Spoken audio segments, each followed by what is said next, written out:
Alhamdulillahirobbilalamin wa bihi nasta'in wa ala umuri dunya waddin. Wassalatu wassalamu ala asrofil anbiya'i wal mursalin wa ala alihi wa sahbihi ajma'in.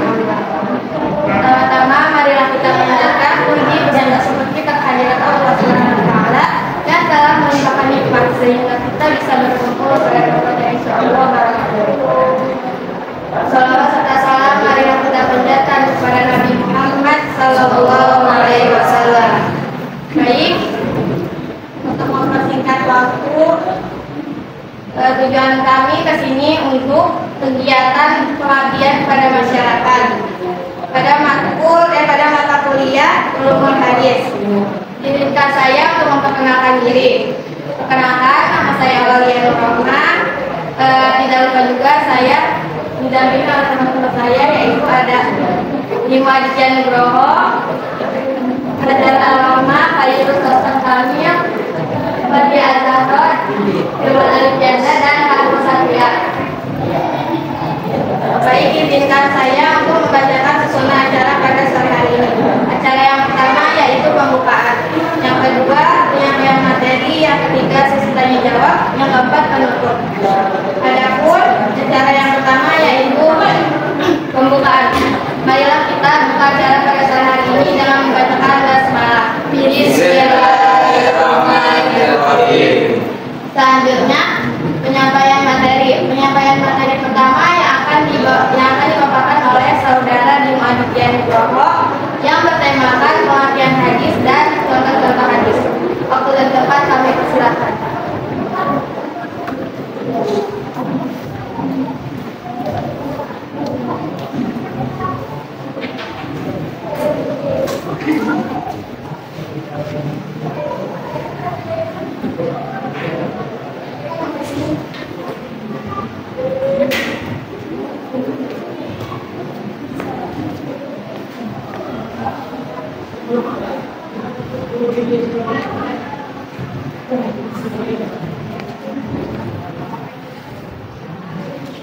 Bismillahirrahmanirrahim. Assalamualaikum warahmatullahi wabarakatuh. Waalaikumsalam warahmatullahi wabarakatuh.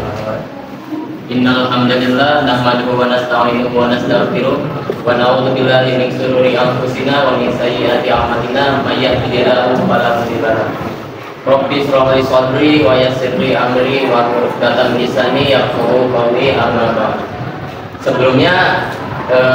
Sebelum melangkah ke pemaparan materi, kan tadi sudah dijelaskan apa untuk memperkenalkan nama. Saya akan memperjelas kembali identitas diri saya sendiri.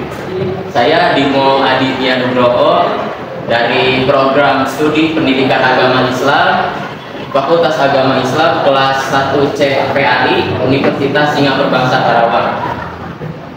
Dahulu juga saya sempat menjadi alumni atau bagian dari SMA 1 Keladi pada angkatan 23 kelas IPA 6. Barangkali ada di sini ada kelas IPA 6. Siapa wali kelas sekarang? Belajar ini ya, apa namanya? Fisika. Kalau kelas IPS di sini ada kelas 12. Kalau kelas bahasa nggak ada. Dan mungkin itu saja yang mungkin saya sampaikan mengenai pengenalan identitas saya. Selanjutnya saya akan memaparkan materi mengenai mengenal lebih luas apa itu makna hadis. Jadi hadis ini merupakan salah satu bagian dari mata kuliah Ulumul Hadis yang diajarkan pada Universitas Singapura Bangsa Karawang, khususnya pada Fakultas Agama Islam Prodi Pendidikan Agama Islam. Langsung saja kita ke pemaparan materi, yaitu mengenai apa itu hadis. Secara etimologi sendiri, hadis itu berasal dari bahasa Arab, yang dimana hadis itu akar kata dari hadasa, yahdusu, hudusan, wa hadasatan, yang memiliki makna berarti baru, lunak atau lembut, berita ataupun perkataan. Namun lunak di sini kita artikan sebagai perkataan tersebut yang berasal dari Rasulullah SAW. Secara etimologi sendiri atau secara istilah, hadis itu adalah hal-hal yang berasal dari Nabi Muhammad SAW, baik itu berupa perkataan, perbuatan, ataupun penetapan beliau, serta ataupun sifat-sifat beliau, baik sifat moral maupun perilaku sebelum beliau menjadi nabi maupun sesudahnya. Jadi dapat dikatakan di sini bahwa Rasulullah SAW menjadi suri tauladan yang baik bagi kehidupan umat manusia setelahnya. Dan hadis ini juga merupakan perkataan atau qauliyah yang berasal daripada Nabi Muhammad SAW, perbuatan beliau atau fi'liyah, penetapan atau takdiriyah, yang dimana yang itu berasal dari perkataan ataupun perbuatan ataupun persetujuan dari Nabi Muhammad SAW, serta sifat-sifat beliau baik sifat-sifat fisik maupun moral.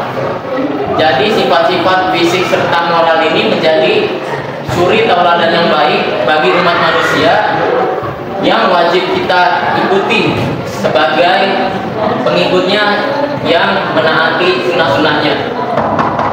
Dan moral ataupun perilaku, moral di sini yaitu perkataan yang baik serta akhlakul karimah beliau yang wajib kita ikuti.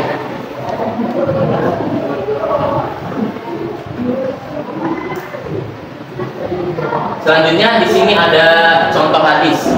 Contoh hadis di sini yaitu hadis tentang perkataan Nabi Muhammad SAW, yang dimana hadis itu berbunyi, An Malik bin Huwairits radhiyallahu anhu qala Rasulullah sallallahu alaihi wasallam, shollu kama ra'aitumuni usolli, rawahul Bukhari.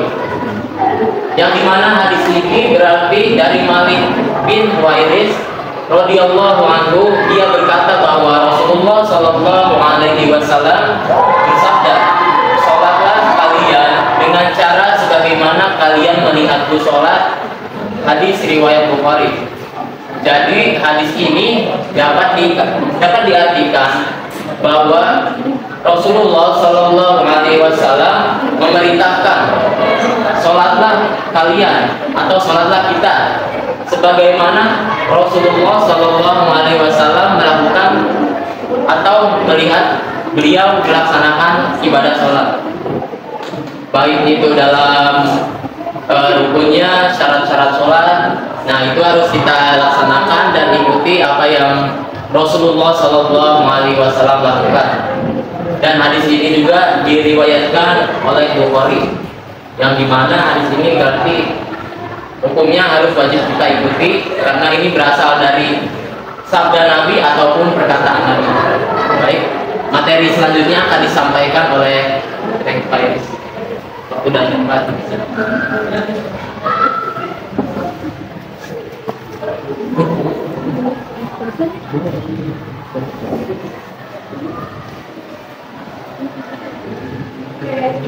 Baik, langsung saja. Selanjutnya adalah contoh hadis perbuatan atau fi'liyah. Dari Jabir bin Abdullah radhiyallahu anhu, dia berkata, ra'aitu Nabi sallallahu alaihi wasallam yaqni ala mawqifatihi yauman nabi wa yaqulu kita kullu manasiku fa inni la uti la'alli ra'aytu ba'da haji. Artinya, aku melihat Rasulullah sallallahu alaihi wasallam melemparkan jumrahnya pada hari Nahr atau hari raya Idul Adha dan bersabda, hendaklah kalian pelajari manasik kalian dariku karena aku tidak tahu, bisa jadi aku tidak akan bisa melaksanakan haji setelah haji ini.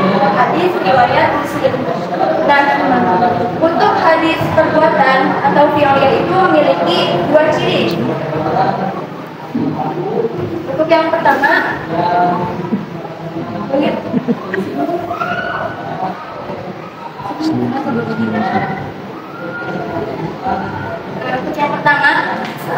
hadis perbuatan ini memiliki ciri yaitu terdapat kata ra'aitu.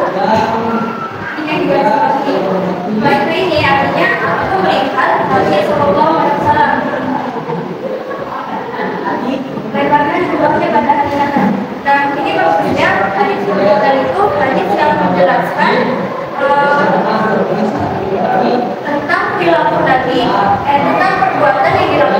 oleh Nabi yang dijelaskan oleh sahabatnya.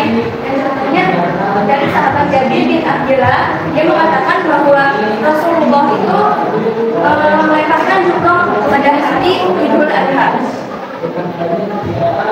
Oke, selanjutnya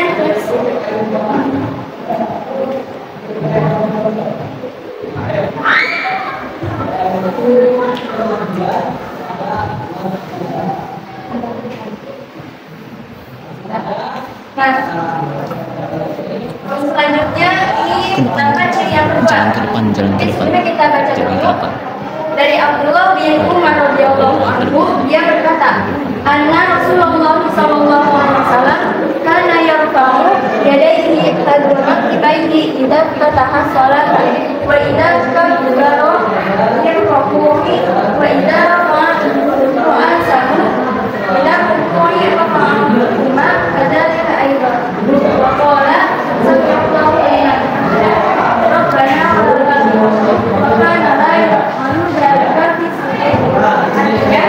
bahwa Rasulullah SAW mengangkat tangannya dan sejajar ketika memulai sholat, ketika takbir dan ketika bangkit setelah itu Rasulullah juga mengangkat kedua tangannya dengan mengucapkan sami Allahu liman hamidah Rabbana lakal hamd. Artinya Allah mendengar siapa saja yang memujinya. Ya Rabbani, Engkau segala pujian. Beliau tidak melakukan seperti itu ketika hadis riwayat hadis ciri hadis perbuatan yang kedua, yaitu di mana terdapat kata anna Rasulullah sallallahu alaihi wasallam karena harusnya maaf ya baiknya sampai sekarang. Nah, jadi anna Rasulullah sallallahu alaihi wasallam karena itu artinya bahwa Rasulullah sallallahu alaihi wasallam. Jadi sama halnya seperti yang tadi bahwa hadis perbuatan itu di mana sahabat ini menceritakan atau mengiyakan apa yang dilakukan oleh Rasulullah. Dari Abdullah ini dia menceritakan bahwa Rasulullah sallallahu alaihi wasallam mengangkat tangannya sejajar dengan pundaknya ketika memulai sholat. Dan setelah itu ketika takbir untuk ruku dan ketika bangkit dari ruku juga Rasulullah mengangkat kedua tangannya sejajar dengan bahunya. Tetapi ketika ruku Rasulullah tidak mengangkat kedua tangannya. Sampai sini sudah paham?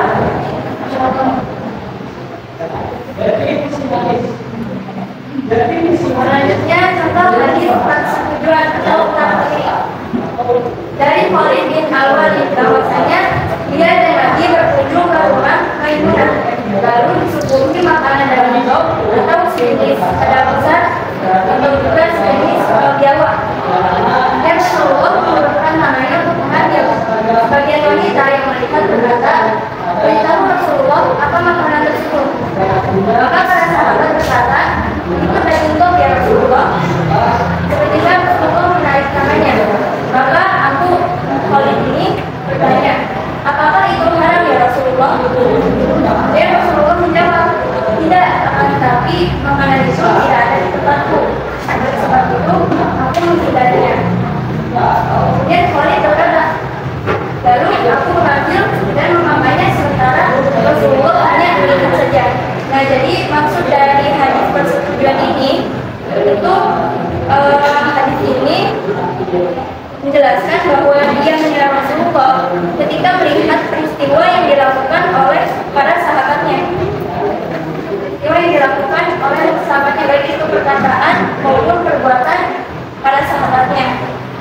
Jadi maksud dari diamnya Rasulullah ini artinya Rasulullah setuju dengan tindakan perbuatan yang dilakukan oleh sahabatnya, setuju atau memperbolehkan, karena Rasulullah tidak akan melarang kalau seandainya hal itu haram gitu atau dilarang. Sampai sini sudah paham?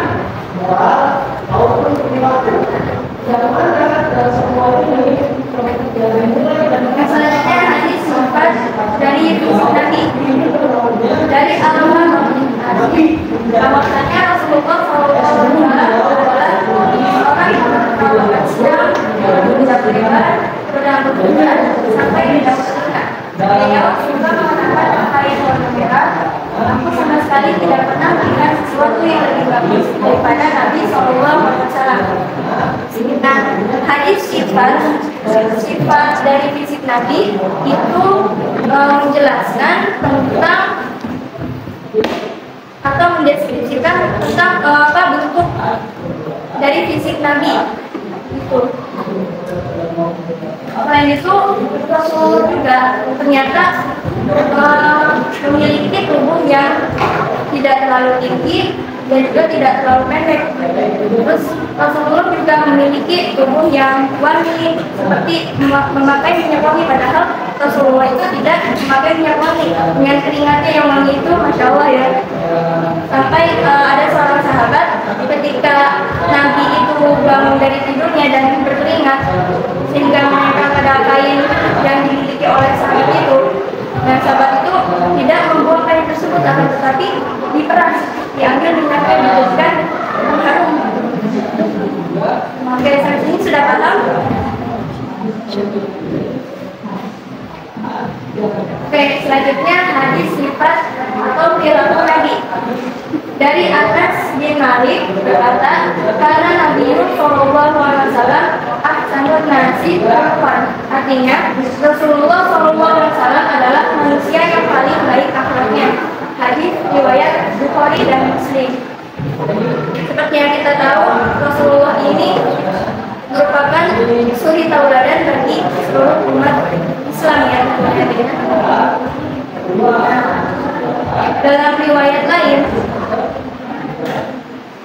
Anas bin Malik itu mengatakan bahwa sahabat Anas bin Malik ini kan pelayan dari Nabi. Dia berkata bahwa Nabi itu tidak pernah memukul, tidak pernah menghardik pelayannya, si Anas bin Malik ini. Justru ketika Anas bin Malik ataupun sahabatnya ataupun istrinya memanggil Rasulullah, kemudian Rasulullah menjawab, labbaika, aku akan mengikutimu. Terus Rasulullah juga memiliki sifat yang jujur, perilaku yang jujur.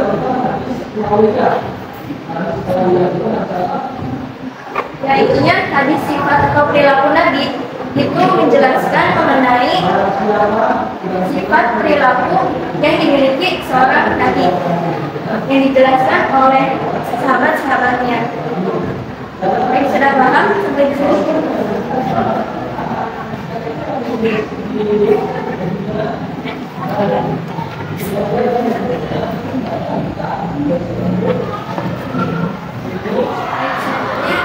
Dimakan oleh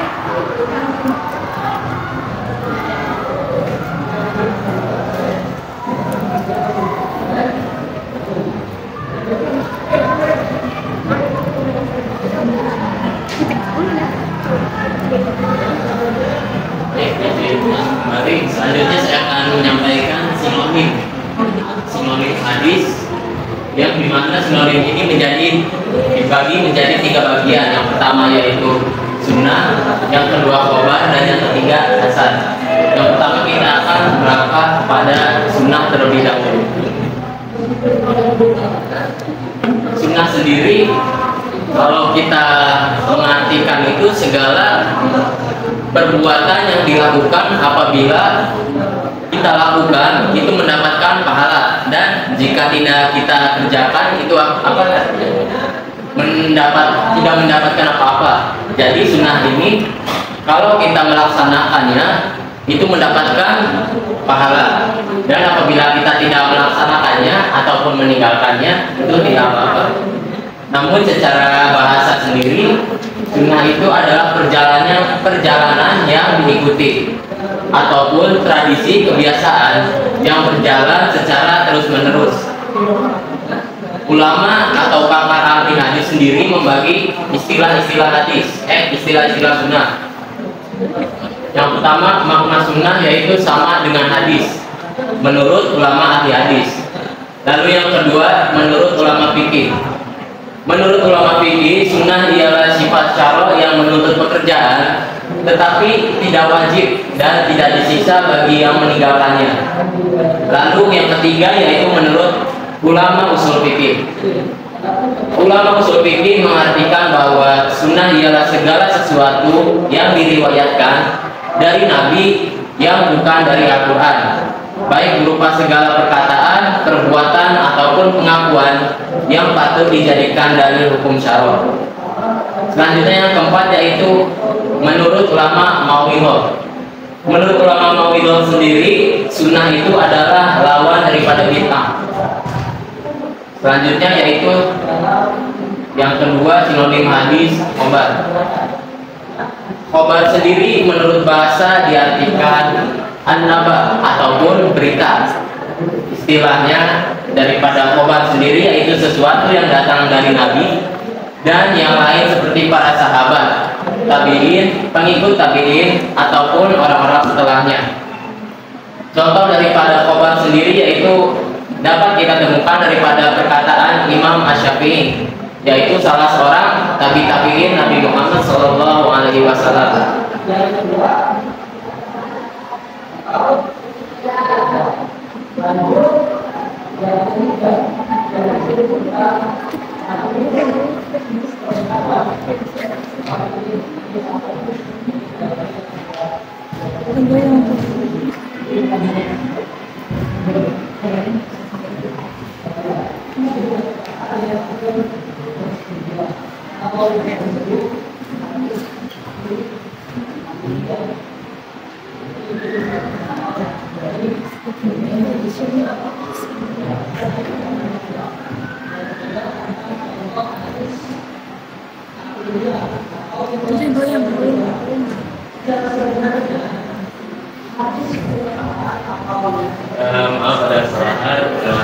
Contoh daripada khobar sendiri yaitu berasal daripada perkataan Imam Syafi'i.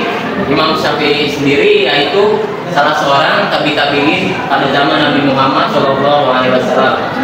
Yang dimana contoh daripada khobar sendiri atau berita atau kabar bahwa Imam Syafi'i berkata, man aradad dunya fa'alaihi bil yaumi wa man aradal akhirata fa'alaihi bil ilmi. Yang dimana artinya siapa yang menghendaki dunia ia harus berilmu, dan siapa yang menghendaki akhirat harus berilmu.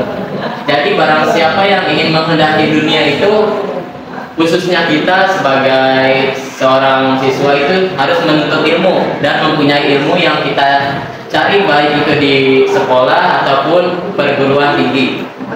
Dan siapa yang menghendaki akhirat harus berilmu. Nah, di sini bisa diartikan bahwa kita yang ingin mendapatkan nikmat surga, mungkin akhirat, nah itu juga dituntut harus menuntut ilmu atau thalabul ilmi. Baik, selanjutnya yang ketiga asar akan disampaikan oleh Teh Wais.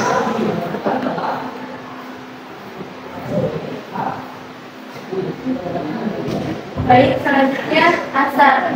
Asar menurut Al-Quran al-baqiyatu syai'in, yang artinya peninggalan atau bekas sesuatu. Kemudian al-maqulu, yang artinya yang dipindahkan dari Nabi. Jadi menurut bahasa, asar adalah peninggalan atau bekas sesuatu yang dipindahkan dari Nabi. Kemudian menurut istilah, asar ini adalah sinonim dari hadis. Nah, adapun pengertian dari hadis itu sendiri adalah segala perkataan, perbuatan, persetujuan, dan sifat, baik itu sifat fisik maupun perilaku Nabi. Kemudian sesuatu yang disandarkan kepada para sahabat dan tabi'in, baik itu perkataan maupun perbuatan. Contohnya perkataan dari Hasan al-Basri, yaitu seorang tabi'in, yang berkata bahwa salah satu tanda bahwa Allah mulai berpaling dari seseorang hamba adalah tatkala dijadikan dia sibuk dalam hal-hal yang tidak penting bagi dirinya. Nah, tapi sebelumnya kalian tahu nggak tabi'in itu apa? Jadi tabi'in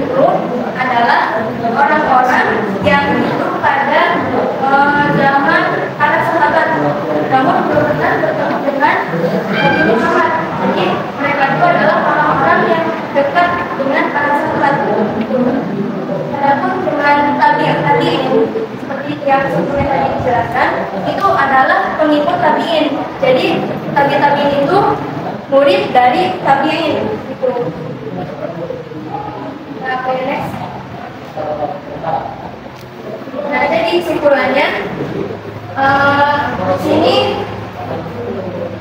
meskipun hadis itu terdapat sinonimnya yaitu sunnah, khobar, dan asar, mereka juga memiliki sedikit perbedaan. Karena kalau hadis itu sandarannya dari Nabi saja, meliputi aspek perkataan, perbuatan, persetujuan, dan sifat. Sifat itu sifat Nabi.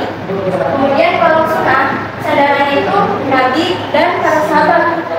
Aspeknya itu hanya perbuatan saja. Jadi sunnah itu perbuatan yang dilakukan oleh Nabi maupun para sahabatnya.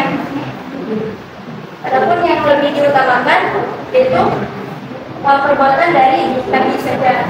Kemudian selanjutnya khobar ini sandarannya dari Nabi dan selainnya. Maksudnya selain Nabi itu kayak tabi'in, terus para sahabat, dan juga tabi'in. Adapun aspeknya yaitu hanya perkataan dan perbuatan saja. Dan kalau asar itu sandarannya hanya sahabat dan tabi'in saja. Aspeknya itu meliputi perkataan dan juga perbuatan. Oke, mungkin sampai situ saja pembahasan kita kali ini. Ada yang ingin ditanyakan? Saya ingin tanya, saya ingin menanyakan apa perbedaan spesifik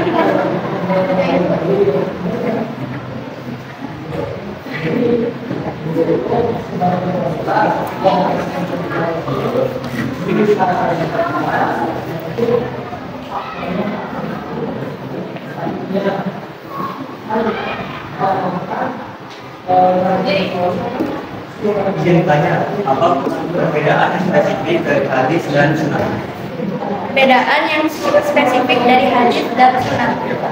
Kalau hadis itu yaitu hanya bersandarkan pada Nabi saja, dan yaitu aspeknya meliputi perkataan, perbuatan, persetujuan, dan juga sifat dari Nabi, baik itu sifat fisik maupun sifat perilakunya gitu. Terus sama sunnah ya, kalau sunnah itu sandarannya hanya pada Nabi dan para sahabat saja. Adapun aspeknya itu cuma perbuatan saja, jadi perbuatan yang dilakukan oleh Nabi dan juga para sahabat.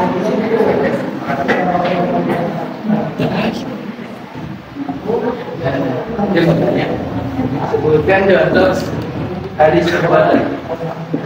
Contoh hadis perbuatan, ada suatu riwayat lain, saya lupa riwayat dari siapa, yang artinya itu bahwa Nabi Muhammad memakai kemeja di atas 2 mata kaki. Maksudnya kemeja itu bukan kemeja yang pendek itu ya, mungkin maksudnya baju jubah yang pendek itu di atas 2 mata kaki.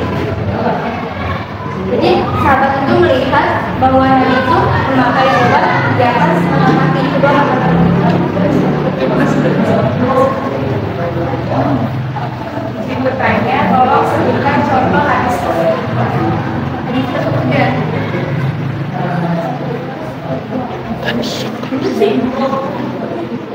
Virus.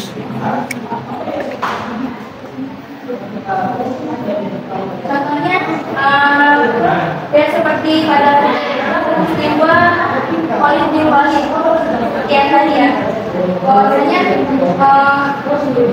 Khalid bin Walid ini memakan daging dog, tetapi Rasulullah hanya melihat saja.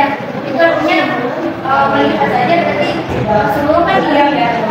Sementara diamnya Rasulullah itu artinya dia setuju atau memperbolehkan daging dog itu untuk dimakan. Seperti itu.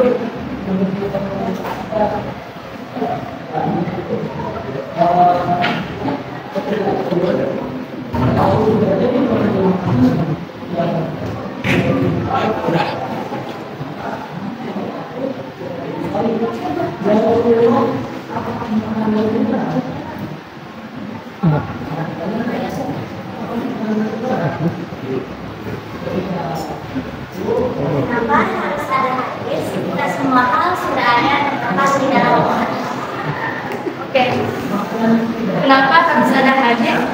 kalau nikah sama mahal secara Islam itu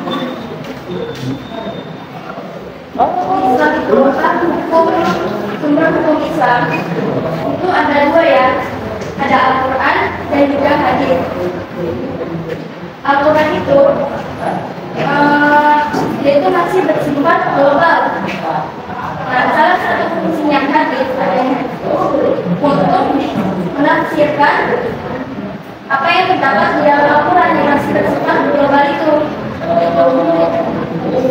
Dan juga kayak misalnya di Al-Quran itu kan terdapat anjuran untuk dipotong tangannya bagian mencuri. Itu kan kalau di zaman sekarang tidak mungkin ya, masa orang mencuri tangannya langsung dipotong. Sementara apa ya, kayak kurang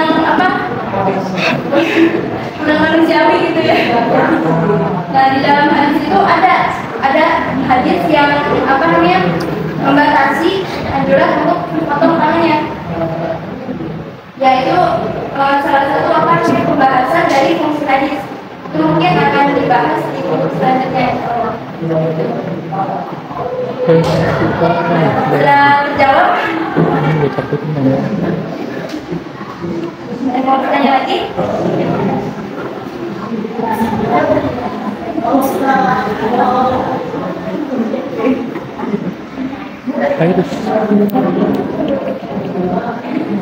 Baik, kami rasa sudah tidak ada pertanyaan lagi ya, dan juga tadi sudah mulai sore. Baik, cukup sampai di sini saja pertemuan kita kali ini.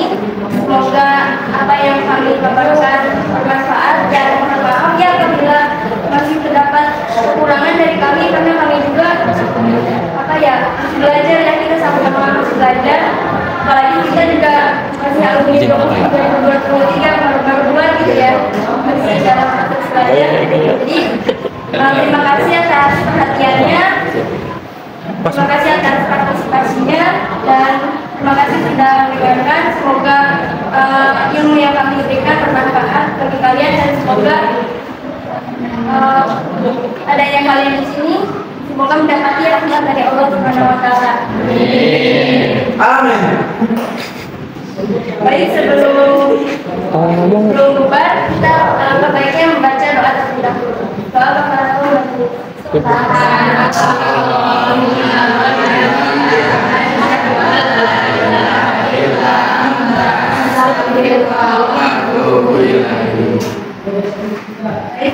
yang kali ini kurang lebihnya mohon maaf. Assalamualaikum warahmatullahi wabarakatuh.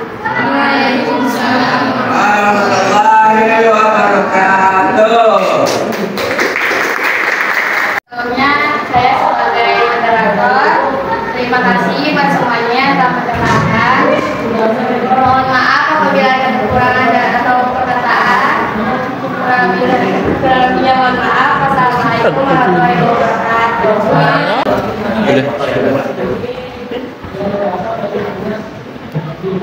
Baik, saya mewakili rekan-rekan dari Prodi Pendidikan Agama Islam kelas 1C. Di sini saya mewakili. Saya ingin mengucapkan terima kasih banyak atas partisipasi dari khususnya dari anggota ILMA. Saya mengucapkan terima kasih banyak atas waktunya selama 30 menit. Sebelumnya, apabila dalam penyampaian materi kami ada kesalahan ataupun kekurangan daripada penyampaian materi, mohon dimaafkan.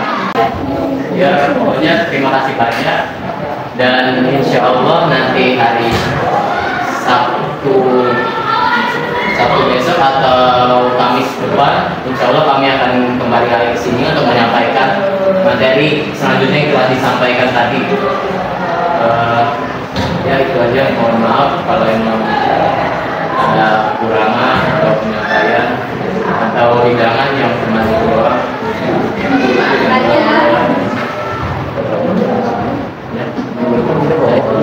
Pokoknya nanti kalian jangan bosen-bosen kan? Jangan bosen, jangan lupa.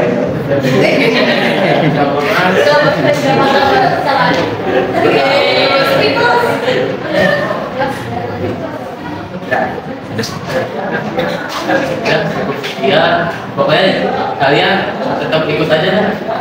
Ntar hari Sabtu besok atau enggak Kamis depan nanti kita coba untuk hubungi Maisa lagi ataupun siapa yang Siti, Lisa. Udah pergi ya ntar kita coba hubungi mereka lagi buat atur hari jalan. Baik, cukup sekian. Terima kasih atas perhatiannya. Wabillahi taufiq wal hidayah. Wassalamualaikum warahmatullahi wabarakatuh. Waalaikumsalam warahmatullahi wabarakatuh.